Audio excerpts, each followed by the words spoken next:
And I'm on mute. Morning and afternoon, everybody. Need to see where our other team member is here for the webinar today from Uncat. So please bear with me while I try to track them down.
I do apologize for this. Still trying to track them down. How's everybody doing today? Please feel free to throw some comments in the chat. Introduce yourselves. Let me know where you're from. All that kind of fun stuff. Hopefully everybody's having a good day.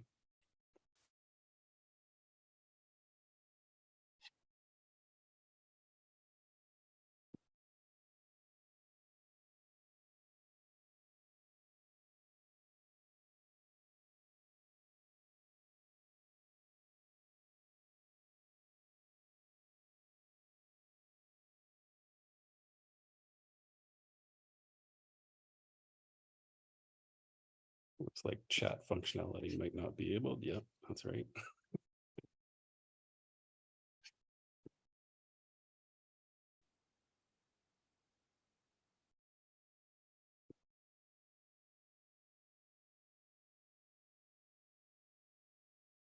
Sorry, everybody. It looks like I did not get the right permissions on this.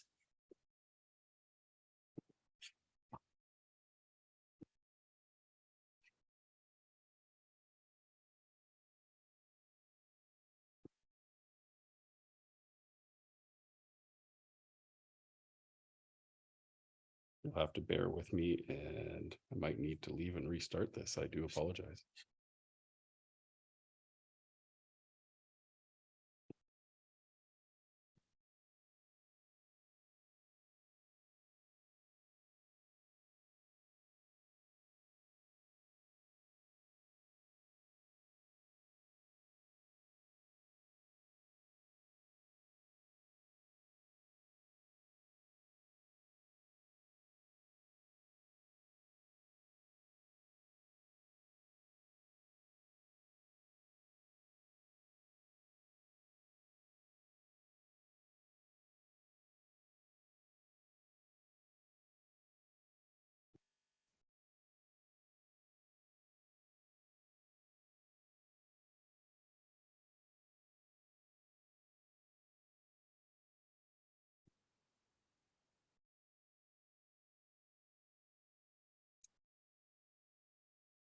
All right, so I'm just going to ad lib this. I do, again, greatly apologize here. I'm not too sure where the Uncat groups are, where Brandon is.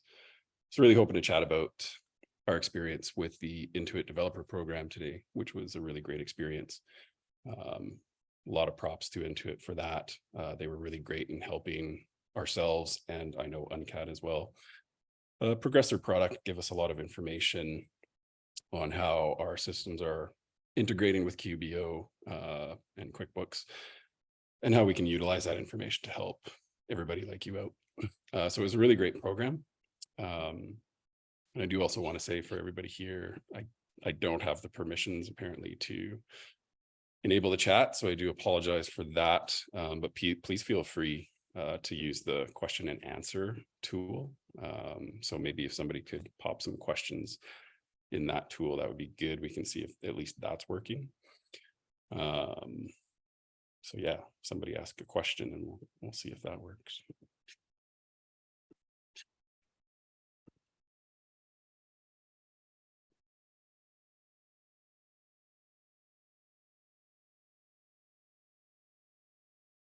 Nope, no questions, or it is the question and answer. Oh, there's Brandon. There we go.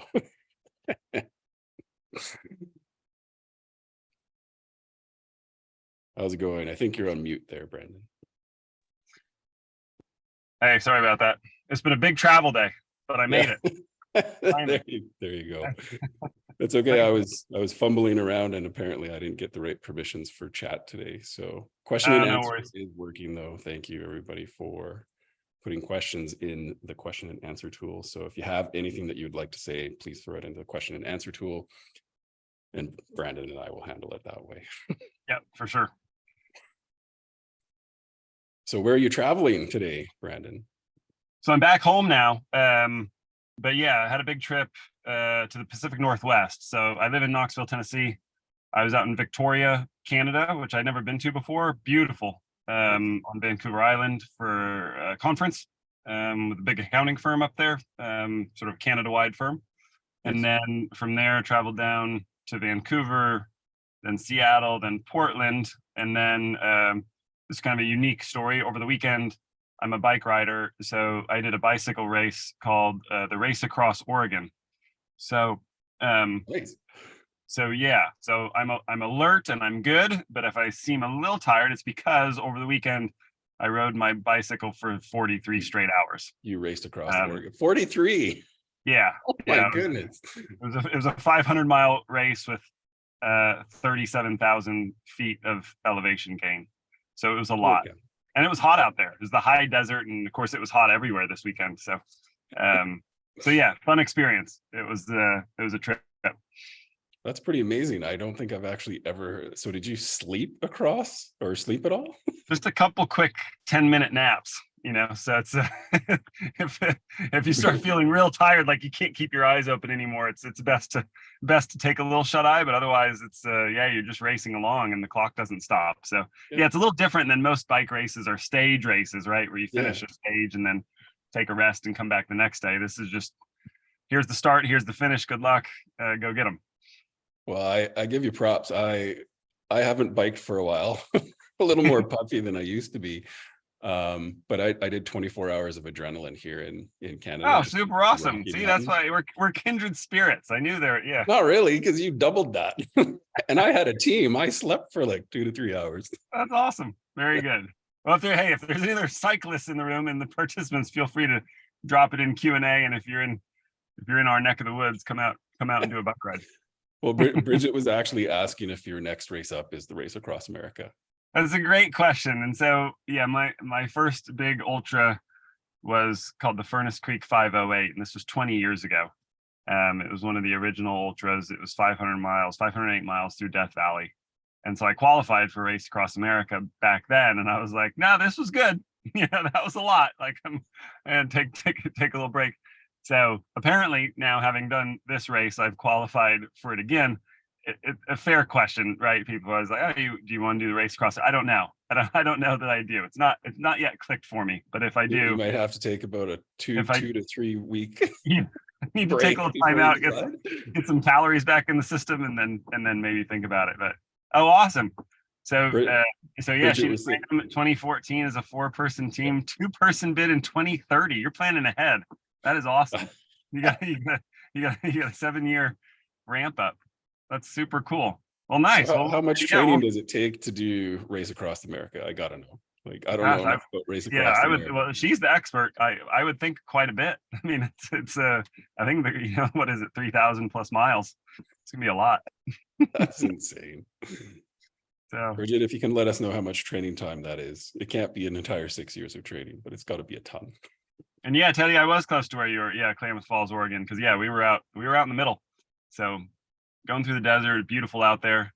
Some of the areas were, it was neat to experience at night, but it would have been cool to also see the views. Right. So like midnight, you're doing these climbs, and it's like, I'm sure there's a huge view here, but I'm just focused on the little light pointed out in front of my bike. But no, I mean, Oregon's such a beautiful state. Saw lots of birds of prey and deer and other animals out there. Is pretty neat. Yeah, I've never actually been through Washington and Oregon. I mean, I've been to the north end of Washington, but not Yeah. on the south end. And I'd really love to go through there in Oregon. And I keep bugging my wife to do a road trip with the kids, and she doesn't Yeah. like the idea for some reason. They're still too young, and she's tired of Oh, their complaining. So I don't think it's going to happen. there will come a time. There will Yeah, come a time. well, I hope. Yeah. It's had a great Or maybe adventure. not. So now everyone's thinking they joined like this is awesome, like a bicycle webinar. Like we can Yeah, talk I about think so. training tips and nutrition and the whole thing. I hijacked the. we got No, to talk. that's perfect. We got to talk about Helm and Uncat a little bit and all this, all the good stuff. Well, we got some good engagement already. Bridget's all over it. Absolutely, yeah. We got she's the leader here for sure to get setting a record. That's gonna be awesome. Yeah, trying to set if I don't know if everybody can see the Q&A, but Bridget she's going to try to set a 60-year-old record in 2030. So kudos to you, Bridget. That's awesome. Yeah, that's huge. Love it. All right, so now on to actual work stuff. I figured we'd talk about the Intuit Developer. Back to work we go. Yeah, Intuit Developer Program, your experience with it. I'd love to, being in it myself too, I'd love to know your experience about that whole program, what you took from it, pros and cons, anything that you have to say about the program in general. Yeah, for sure. Give the listeners a little bit of context on, or viewers, I guess, given that it's a Zoom call, to give people a little context on what the program was. Is Intuit invited a group of people into a development camp, right, where they gave kind of some additional insights that developers don't normally get into people that are using their system, people being QBO, QuickBooks users, how they're using the systems, how the integrations are working, some insights with their development team about how apps could build out their product a little bit differently, customer experience, user experience, actual infrastructure. It was really a broad-based program, in my opinion, in terms of taking some, startups, which are sometimes strapped for resources, and kind of giving them further insights that they could utilize to better their products, to kind of enhance the end user experience. So at a high level, that's what it is. So Brandon, I'll kind of shoot that to you. Like, what was your takeaway in general from that program? Yeah, well, first things first. So Helm is an OG, right? So you guys were in the first cohort. So Intuit created the Developer Growth Program and chose a handful of applications to participate in it. And when we saw that announcement, I think on your blog and on some of the social networks and stuff, my co-founder Jared and I were like, man, we would love to be part of this, right? Like if they do another cohort, like this seems like such a great opportunity. We would love to be part of it. And so then it became a process of reaching out to Intuit and reaching out to you all and sort of other companies, like, hey, how does this work? And essentially it was like, well, they'll find you. There's not an application process. They'll let you know if like you'd be in the cohort. And I was like, well, I just want to I was like, I just want to let them know that if they were to choose us, we would say yes, right? It's like a classic relationship thing. So that's awesome. So we were able to build, some of those lines of communication and just start showing up. And I think we had hit at that point some milestones as a company in terms of the number of clients that were connected to Uncat, right? It reached, a certain number of thousand that it kind of showed up on the radar. For Intuit, a lot of positive customer reviews, which was really nice. And so we were invited into the second cohort. And just as you described, the big benefits for us have been really the focused attention that they give you in these different areas. So focused attention on technology, like the API, how to access QuickBooks Online features, how you can connect to them efficiently and effectively using the API. So that's kind of on the tech side. On the user experience side, really detailed recommendations about, how your pages are laid out, how users navigate, how they find the right features, how they use them, et cetera. So that's been helpful.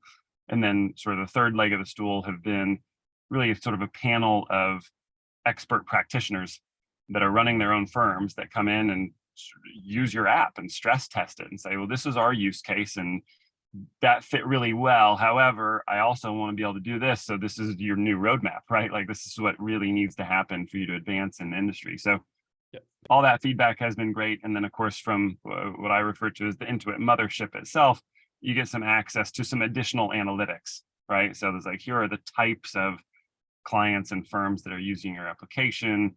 Here's where they're located and stuff that can kind of help you understand our customers better and how to serve them better. So yeah, so it's been a great experience for us as well. And how did you find the gauntlet? Like, how did you find the QBO power users that the panel that they put you in front? Yeah, I mean, it was super helpful. Look at, the whole time, and Helm's the same way. Our app has been informed since day zero from what does the customer want. And so the idea came from my co-founder, Adam Slack, who runs a firm here in Knoxville, who said, look, I'm sending out 350 spreadsheets a month to my clients of uncategorized transactions. Surely there's a better way. Can we build something to notify the client, get their responses categorized and sync back into QuickBooks? We're like, okay. So we built it 2.5, 3 years ago. And ever since then, people have said, well, this is great. And we want to be able to have certain users only see transactions on certain credit cards. Can you do that? Like, well, I don't know. So we built that. And so getting this really focused attention from the gauntlet, right? The panel of experts that really tested stuff and said, this is great for a lot of the things. And we're like, okay, cool. Because, we tried to build it for other firms.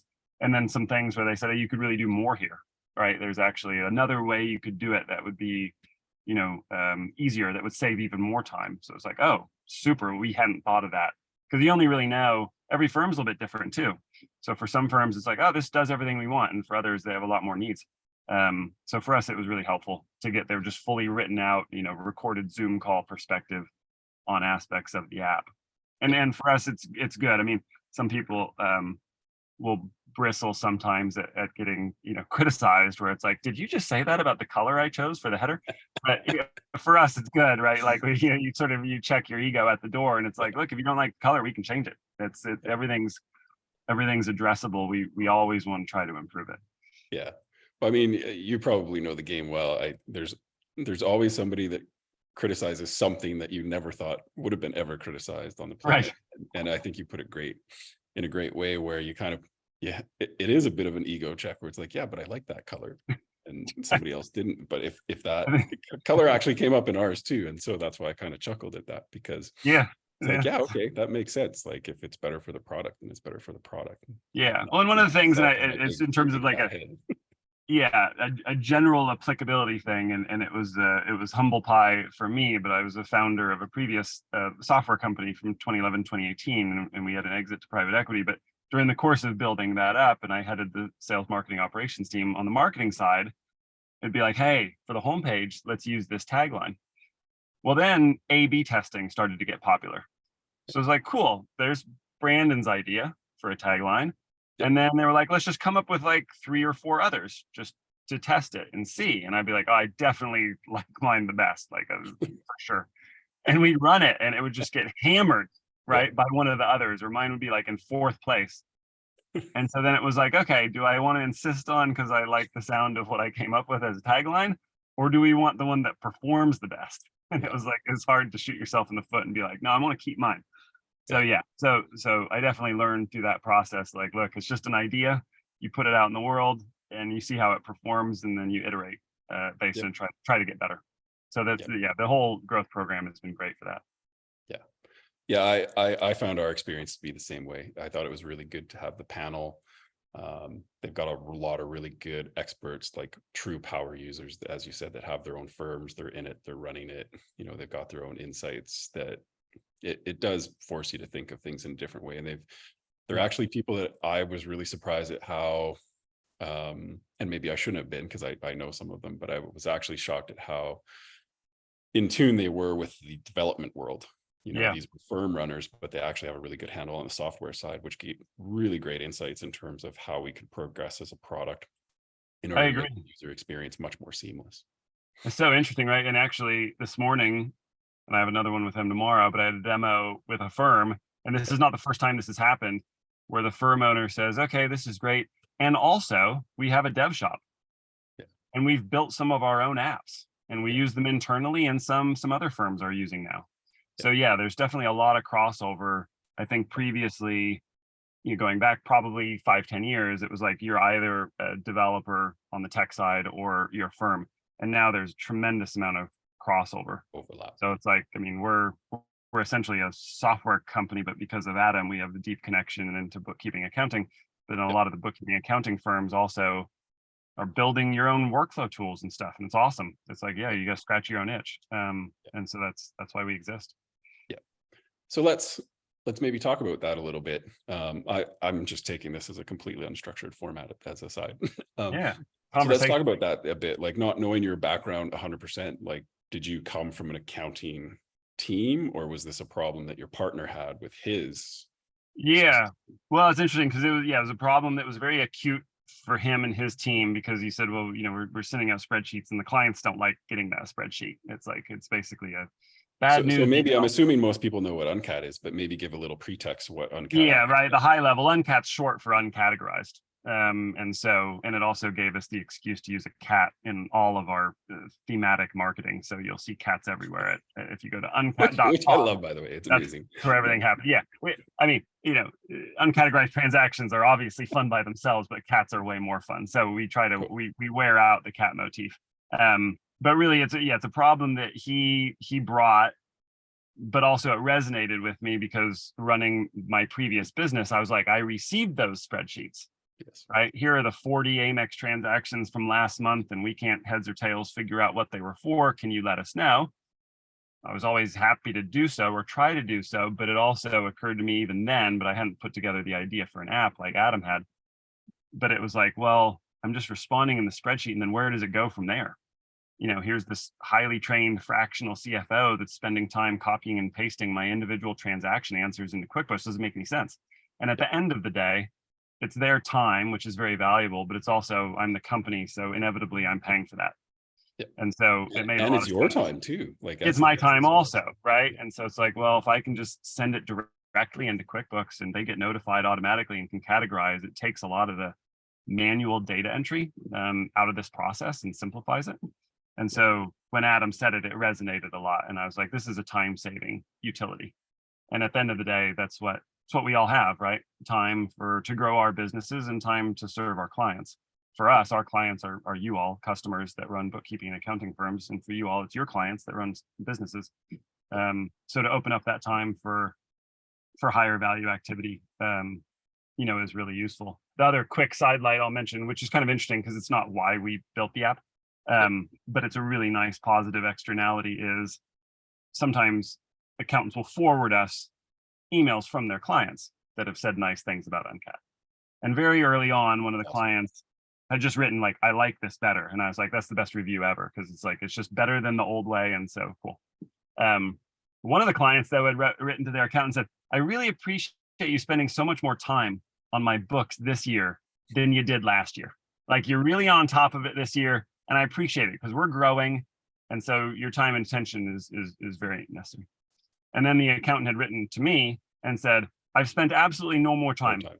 on their company this year than I did last year. The difference is they're receiving weekly automated notifications from Uncat saying, dear client, you have $4,200.17 of uncategorized transactions that need your attention. Please respond here. And they're like, wow, they've really interrogated my books very closely. They're really managing my costs and so forth. And I was like, that's great that there's like a marketing component. It's like, I'm looking at your books and I take it very seriously.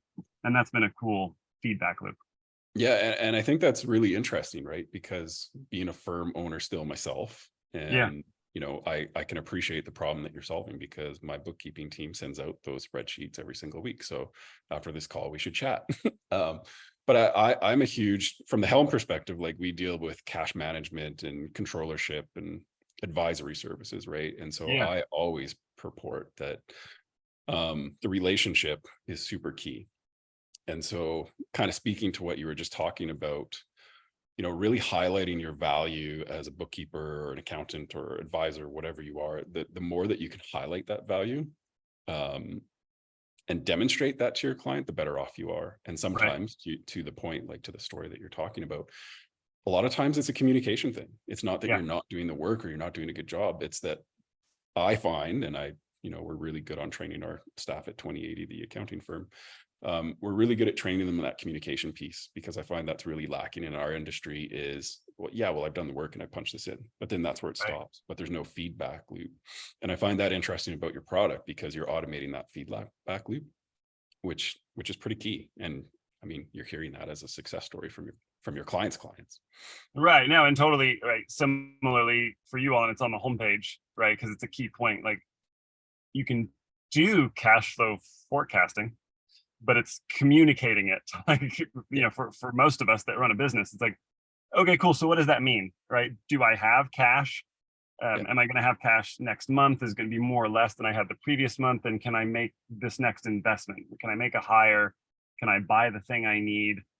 Should I restrict? Should I hold back some cash? And it's like, so receiving that communication effectively, and like you guys do it, like you say on the website, multiple unique ways of viewing it, because not all of us process and learn the same way, right? So like I might need to hear, Brandon, reduce your expenses. You're going to run out of cash in 3 months. And I'll be like, okay, cool, that resonates.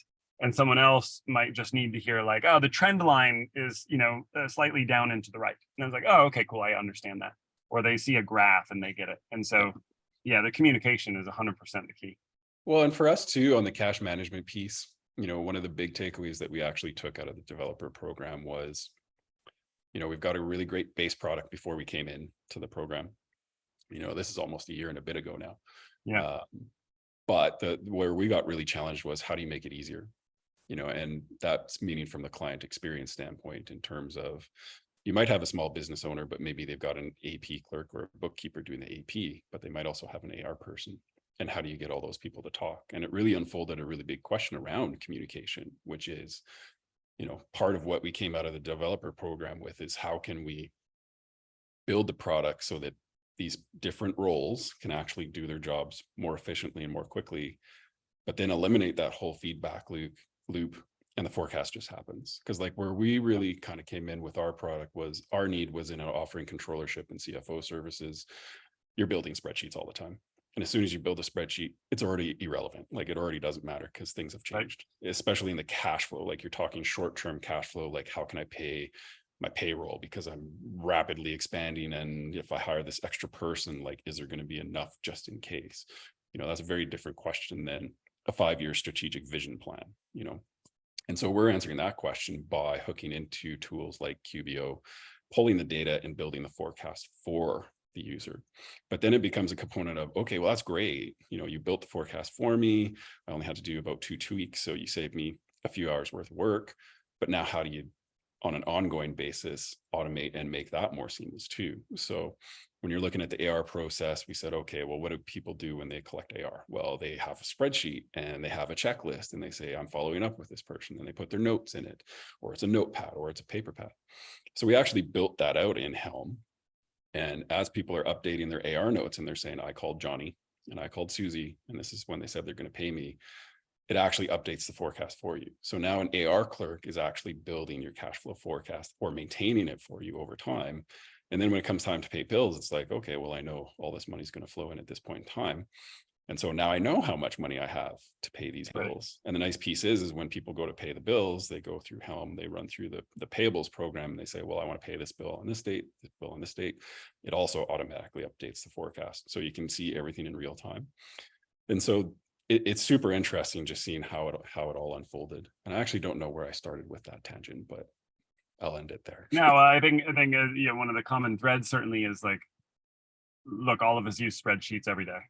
Yes. Excel is one of the most advanced pieces of software that's ever been built. It's awesome. Google Sheets is fantastic. I'm a huge Google user because we had an integration with them for my last company. So I use Google Sheets a lot too.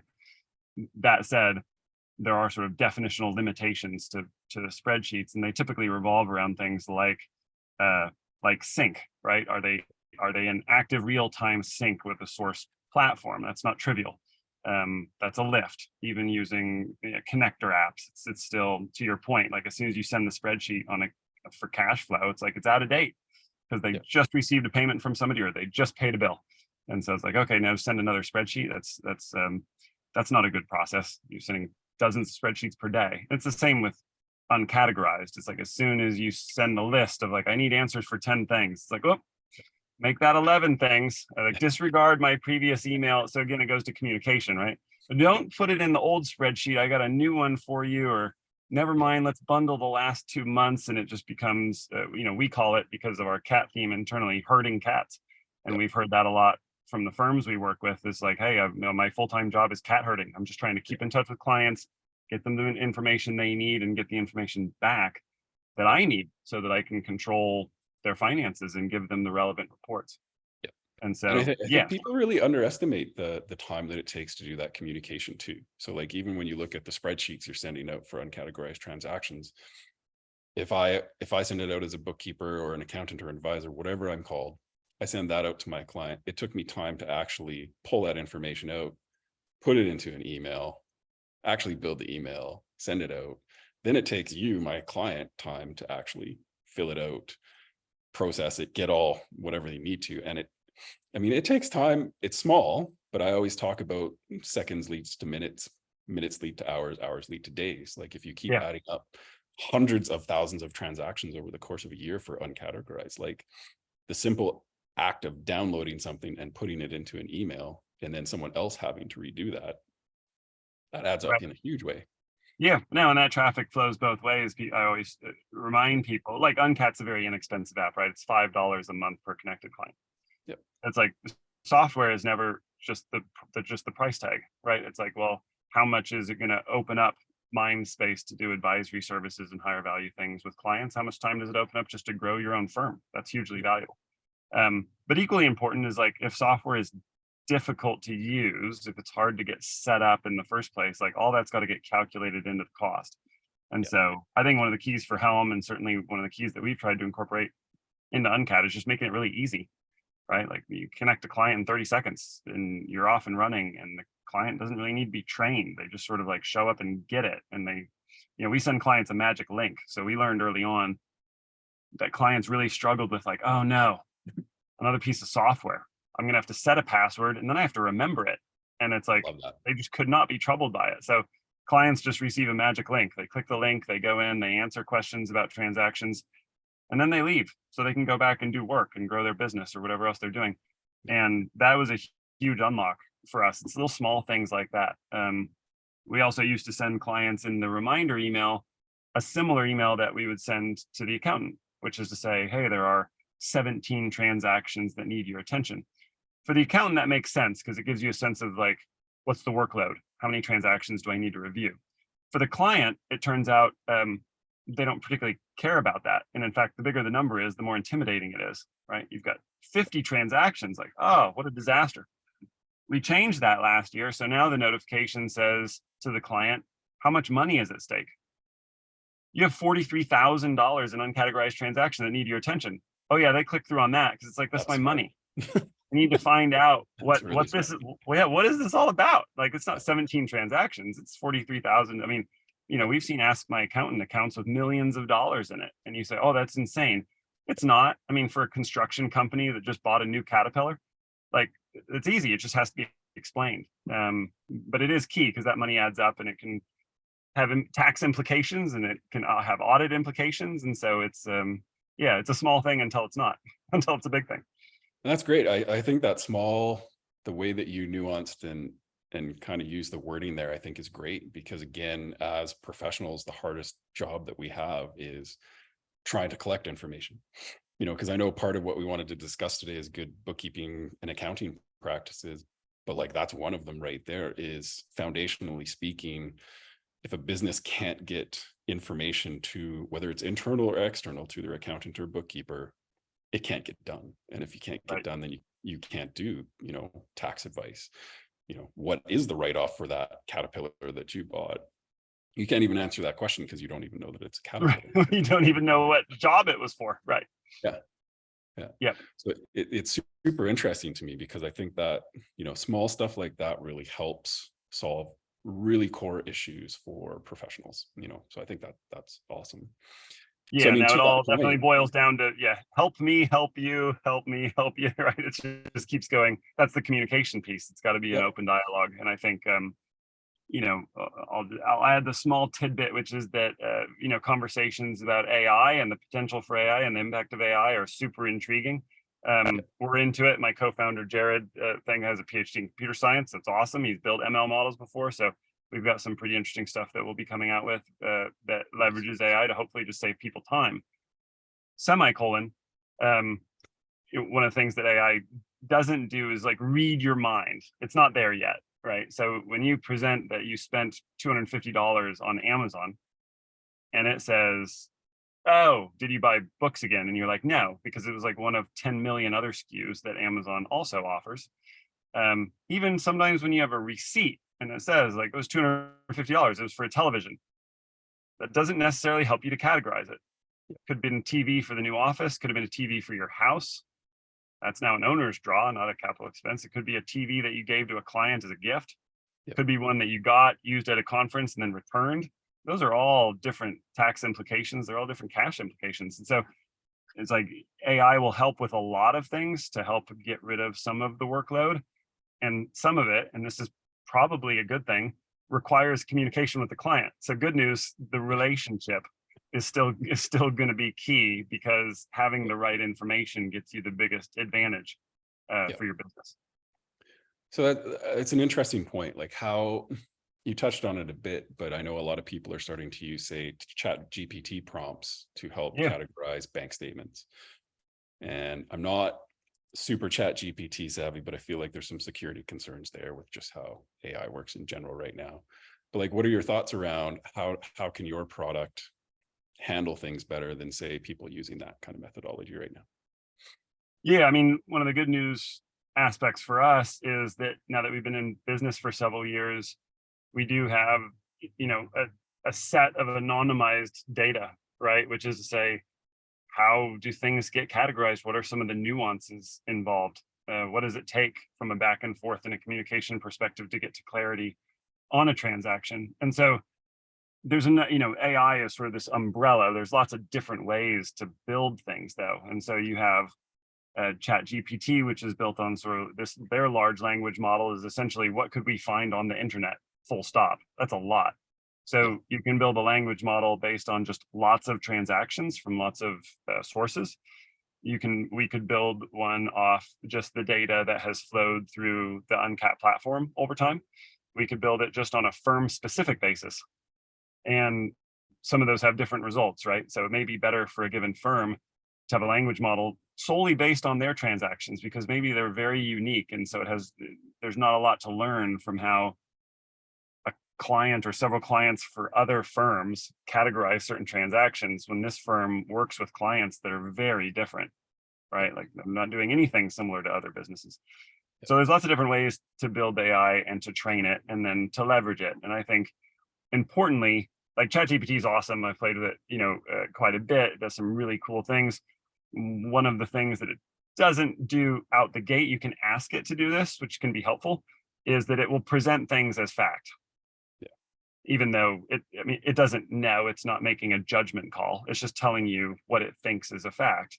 And so that's where you had, like a couple months ago, right, the attorney that submitted a brief with all these fake cases. And the attorney even asked ChatGPT, like, are these real cases? And it was like, oh yeah, Yeah. absolutely. These are well researched and cited. And so it's like, okay, cool, I'll use it.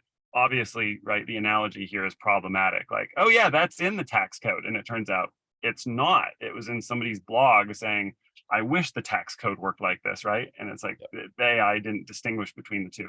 So having some sort of, confidence level, and also making it a suggestion subject to review rather than a, hey, we just automatically recategorized all the transactions in your books. I think that right now, today, would be a bad idea. I think, though, saying, hey, we found some anomalies that you could review, and Look we'll into. save you some time by giving you a suggestion of where we think it should drop into the bucket. And then you could say, oh yeah, good one. That is the right bucket. Or you could say, no, you missed that one, and help to train it more.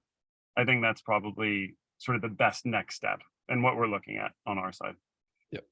And I think it's good for everybody that's watching and listening to keep that in mind too, right? Like, I think what you really touched on there resonates with me, because I always like to say, none of the AI scares me at all. I'm actually really excited about it. I'm excited about the opportunities it's going to open up and the efficiencies that people that want to leverage it could gain over Yeah. time. But ultimately speaking, we are still in a human business, and humans still like, even if it's this, over Zoom, people still like talking to other people and knowing that they're okay. And that's one thing that AI, as of right now, can't provide you. I'm sure at some point in the future, there's going to be avatars that'll talk for you and all this other fun stuff. But the reality is it still requires human connection and the relationship. I continually go back to that. I don't think it's going to be very easy for AI, at least in my lifetime, to own a relationship like a human could, which creates tremendous value in the professional, at least in bookkeeping and accounting, in my opinion. Yeah, no, I mean, I think there's some there's some interesting uses for bots, right? In terms of like, hey, I just want someone to talk to, and it doesn't matter if they're real or not. AI buddies. But yeah, but to the extent you're looking for true, Yeah. Human connection and empathy, I think at least so far, all of us kind of can feel the difference, even if we don't know the difference. Yeah. So I know we've diverged greatly off our path here. But did you want to walk through Uncat at all so that people can see it, or? Yeah, sure, happy to. And yeah, thank you all obviously for taking time and hanging with us as we talk through everything from bicycling to AI. I love it. Yeah. But yeah, I'm happy to show a couple things, and thankfully, like I said before, it's an application that demos very Pretty quickly and easily. We built it to be fast. Don't you love that with apps that are quick? Like, I always feel like when I go through Helm, it's like, here, it's done. Yeah, right. Like that was 5 minutes. Sorry. What else do you want to talk about? So yeah, I'll show. Just as a heads up, like if anybody wants to answer or ask questions as Yeah, we're please going do through this, anytime. like please throw it up in the Q&A and I can help field some of those questions for you. Speaking of permissions, I can't screen share quite yet. I don't know. Oh dear, maybe hopefully If you click on my name and participants and just make me a co-host, that will work. All right, just excuse me as I bumble here. Oh, no worries. There you go. Right. Perfect. All right. There's Hopefully the you all cat. can Love see it. my screen. There's the cat. Many of you have been here before. Some of you are Uncat customers already, so fantastic. This is where the journey begins. So to try out Uncat, if you're intrigued from our conversation so far, you're thinking to yourself, I also have clients with uncategorized transactions. You're not alone. That's my single, my one-line intro at conferences. Like we were at Scaling New Heights a month ago in St. Louis. And as people passed by in the expo hall, I would simply say, hello, do you have any clients with uncategorized transactions? And people usually would smile or laugh and say, of course I do. Absolutely. Who doesn't? Right. Sometimes someone might have a client or two that doesn't have any because it's a long-standing relationship. It's a very simple business, etc. Most of us have them and plenty of them. So here you can get started for free. There's a 2-week trial. Add as many clients as you want. Test it out. Make sure it works well for you. Right? Make sure it saves the time that I'm talking about during the webinar. So the process is you'll just create an Uncat account. You'll sign into QuickBooks. We integrate with QuickBooks Online. That's our flagship, with QuickBooks Desktop if you have any desktop customers, and with Xero. You can connect there, choose the client that you want to connect, put in their email address as the third and last step, and we'll send them an email that says, hey, your accounting professional needs information back about $4,300 in transactions. Click here to go straight to your dashboard. And they will see a dashboard that looks like this. And they'll think to themselves, this is easy. It's kind of like the spreadsheet or the email that they've been sending to me already. I know what to do here. I'll put in a description. We pop up a video if they need it. Most of them just dismiss the video and answer the questions, which is, what is this transaction? And optionally, do you have a document for it, a receipt, or something else that will clarify what it is? And once they've added a description, optionally an attachment, they click save. It syncs into QuickBooks. So the description goes to the description field, the attachment goes to the attachment in QuickBooks. It disappears from their Uncat dashboard because their homework is done. They can go back to work. And then it also shows up on your dashboard. And we will send you a notification that says, dear accountant, dear bookkeeper, you have 7 clients that updated 49 transactions, or however many there was. Client 1 did this many, client 2, etc. And you'll see, because we highlight them, these are the ones that the client has updated. Here's the description they added. It's like, oh, it was payment for a large size. Got it. I know what needs to happen here. This is their chart of accounts. You put it in the right category. You can assign a class if you need to. You can see the attachments in here.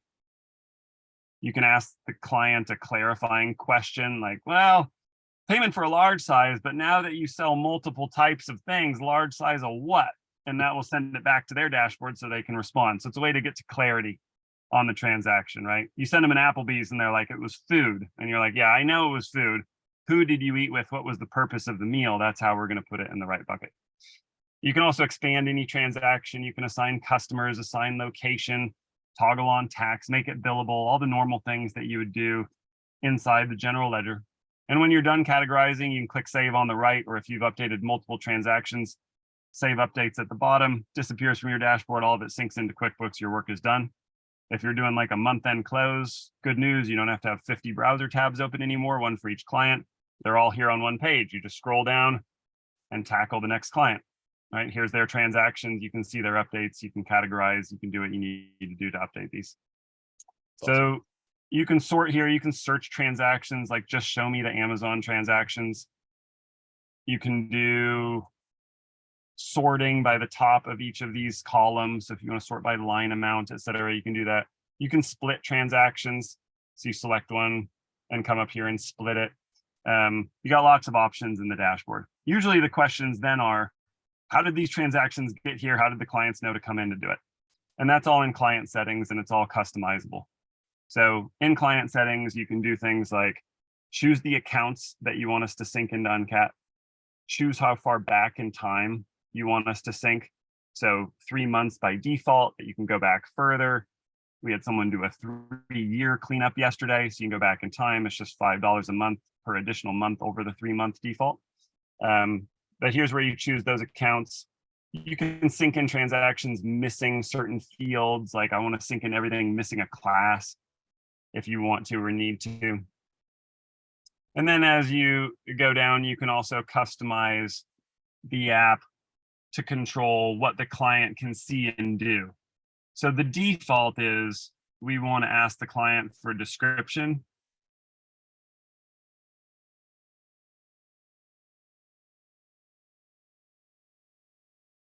And an attachment is optional, or a customer. You can control which fields they can see, which fields they can update, and which ones are required. And then lastly, you can invite as many client users as you want. So if you want to invite a user and assign them to see particular transactions, like transactions that originate on a credit card or transactions that are deposits and not expenses, you can do that here as well. So unlimited transactions, unlimited users, it's just $5 a month per connected client. Super easy to get started. If anybody has any questions at all, dump them in the Q&A, but also feel free just to kick off a trial. And that's the best thing about software, especially software as easy as Helm or Uncat to try, is it's best to just jump in and try it, because the barrier to entry is so low. But yeah, if anyone has any questions, I'm here to support you in it. We've seen 10,000 plus clients, right, come on the platform, and so we tend to have seen most of the use cases so far. So if you have a particular question, we probably have an answer for it. And if we haven't seen it before, that's fantastic, because we'll be able to continue building the cool features that you all need to run your firm. So yeah. Catherine did ask in the Q&A, if Uncat connects to Xero, is the class the equivalent of tracking category? That's a great question, Catherine. And we're still building out the full support with Xero. Our QuickBooks integration is more built out than the Xero one, due to some limitations of the Xero API. However, we have some new strategies for essentially working around some of those limitations that we're excited about. So you'll continue to see that, including support for tracking categories and some of the other fields in Xero. So yeah, great question. It's definitely being used by a number of firms, obviously, that use Xero today, but it's going to keep getting better here over the next month or two. And then I know one of the features that you guys talk about, maybe not quite a bit, but you pointed out a lot, is where you can start. If I've got a company and I've got people with multiple credit cards, they can kind of filter out only what's useful to them. Yep. No, you I'm can only asking control- because I feel like that's probably really relevant to a lot of people out there. Yeah, absolutely. And it was one of our early kind of most requested features, if you will. And so if you all can still see the screen, here's a way to control, like, this user at the bottom is only going to see transactions on their credit card. So regional sales director, they're out in the field. They don't really know what's happening at headquarters, but they should be responsible for their own spending on their own card. And so we're going to assign them to only see transactions on their credit card, but not the rest of the expenses at the company. Similarly, this first user is being assigned to only see Venmo deposits. So maybe they're the e-commerce leader inside their company. This third user is only going to see uncategorized income. So perhaps they're the accounts receivable manager. So that gives you flexibility for the right user to see the right transactions. So you're not overburdening people with like, oh my gosh, I have no idea how to answer these. Like, no, you're just going to see the ones that you should know the answers for.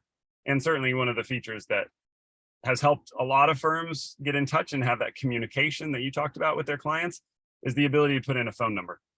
So some clients are not on top of their inbox. Some clients are not even using email anymore. And so the ability to have the notifications sent by text message, so the client can just click it, open up Uncat in their mobile web browser, upload some receipts from their camera roll on their phone and move on, has been a game changer as well. So probably about 20% of the updates that come through Uncat come from a phone. So these are folks, running restaurants, manufacturing floors, they're out in the field doing work. They just want to make quick updates. They don't want to have to go back to your point and like open up the big spreadsheet on a desktop and fill out line items. They just want to be able to tick off the checklist of things. So that's been a big feature. You can add a phone number for any user here. Nice. Somebody else is asking, do you have plans to connect with NetSuite in the future?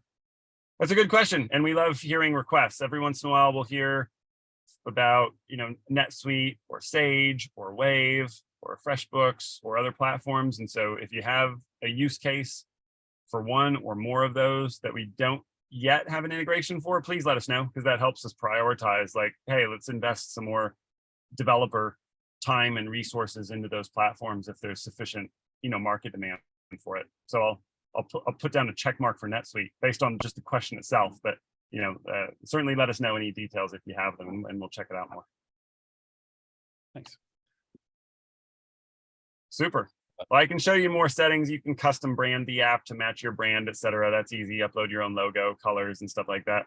But let's pivot and take a look at Helm also before we wrap. Well, I was going to say, I'm trying to be cognizant of people's time here too. Yeah. So I can give people a very quick spiel in terms of what Helm can do. It won't be a full-blown demo here whatsoever.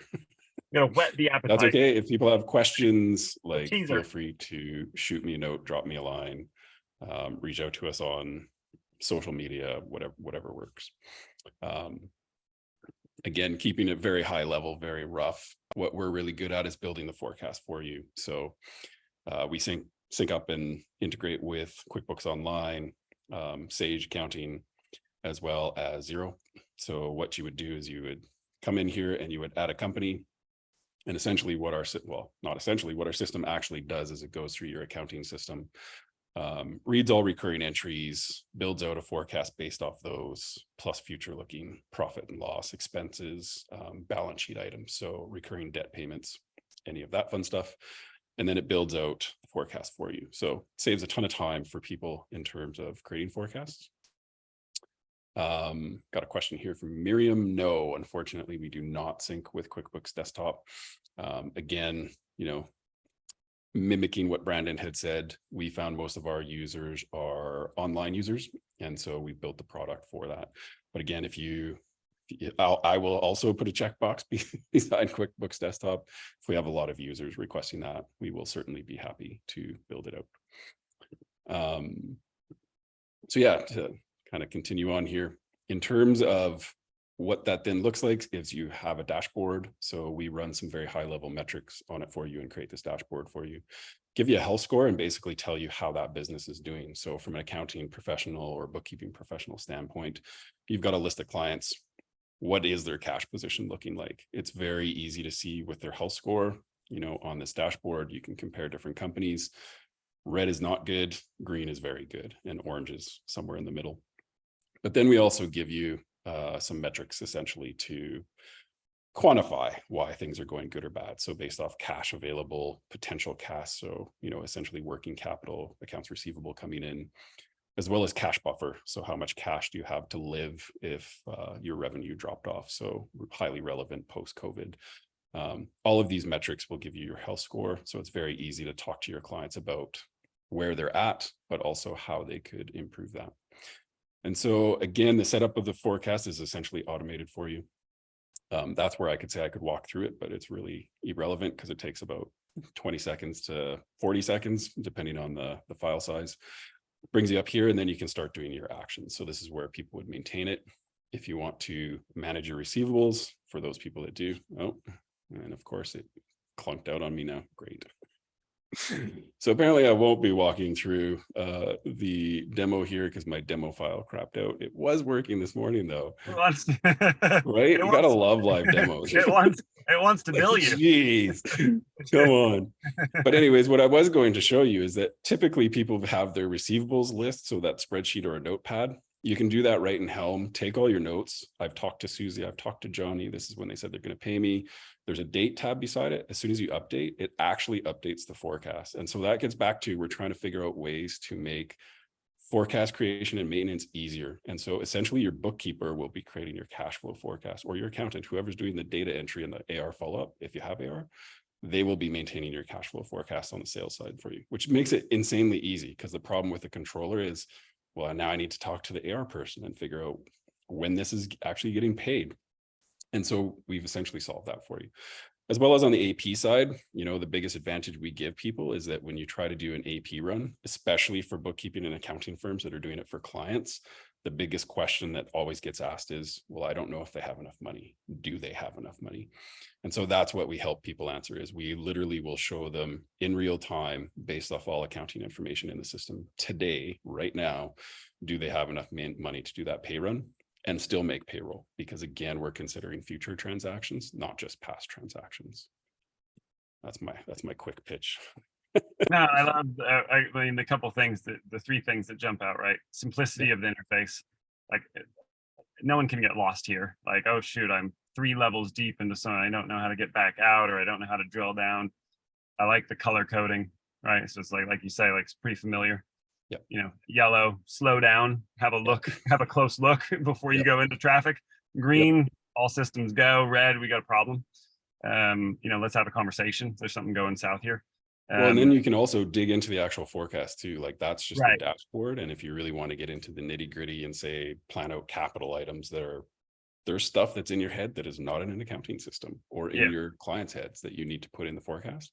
Right. You can literally hop into the forecast and it's highly visual. So it's very easy to see exactly where you're going at any point in time and make changes. Because one of the biggest things that I found personally when I was building out forecasts and spreadsheets, Excel's easy to use, but that doesn't mean the changes within Excel are easy to use. Hence why macros got invented and scripts and all these other fun tools.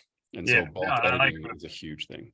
Yeah, that I want to, right? Because it's like, I'm here because I need to do something, and so I want to do that, and let's choose and then drill down. Crystal was asking, how does this work with companies that are in the e-commerce space? Yeah, and it's a great question that we get, because e-com is very problematic for cash flow, simply because they got to buy all their product well in advance of sales season. So, you got Black Friday coming up. You probably ordered 2 months ago, not a month from now. If you're doing it a month from now, you're already too late. So the cash flow situation there is a real problem. And so it works great for e-com companies in terms of doing that. It just means that, again, that information isn't necessarily in the system, but it's very easy to input into the system for you. So now I will say some of the problems that we do run with larger e-com companies is simply volume. And so it does slow the system down, and that does bother some people. So I'm just being upfront.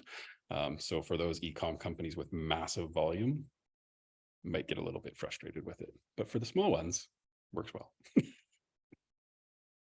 That's a great answer. And then, based on your expertise, which is great, right? Seen that movie before. Yeah, right. We're sure it works great. Well, I mean, cash flow is a problem for everybody, but there are certain industries that are more prone to it. I mean, manufacturing, warehousing, furniture building, anything with inventory, those are all companies and businesses that you got to spend money up front, more so than just people. So Right. Yeah, you got to that it really wrecks your cash conversion cycles and all that fun stuff. Right. But No. if anybody has any questions, so again, being, you know, appreciative of everybody's time, I would be more than happy to walk people through a different demo, walkthrough, product walkthrough, whatever. So if people have interest, please reach out to me. We do have some great new features that we built out from the developer program that I think are really helpful for companies with AR cash flow problems. Nice. So definitely reach out to me and let me know. And Brandon, I would like to say thank you very much. This has been pretty enjoyable for me. So hopefully, yeah, for sure. people No, this has watching been, us hey, we covered have a had lot a of good ground. time. We did a couple brief, like you said, kind of a whet your appetite demos. So anybody who wants to see a full blown demo, reach out to Kelvin, reach out to me. And we're happy to show you more in depth. At the same time, both apps are pretty fast and easy to get started with. So you can also just hit the website and jump in.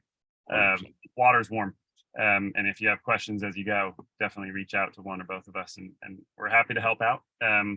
We will be at QuickBooks Connect, so look for our booths when you're there. Come say hello if you're going to venture out to Vegas in November. But otherwise, yeah, don't be a stranger in advance. And thanks, Bridget. Yeah, good luck in all your training. For sure. That sounds awesome. Yeah, we'll be cheering for you. 2030. Record setter, 2030. Yeah, no, love it. time flies though. That'll come up fast. I love it. No, and then like Kelvin said, thank you everybody for taking time with us today, and hopefully the apps will be very useful to you. Yep. Yeah, I really do appreciate it. Thanks everybody for taking time out of your day. Appreciate everybody super busy. So thanks. And thanks, Brandon. I think this has been great. We'll have to do it again for sure. Absolutely. Sounds like a plan. All right, everybody. Thanks, Take care. everybody. Happy Tuesday.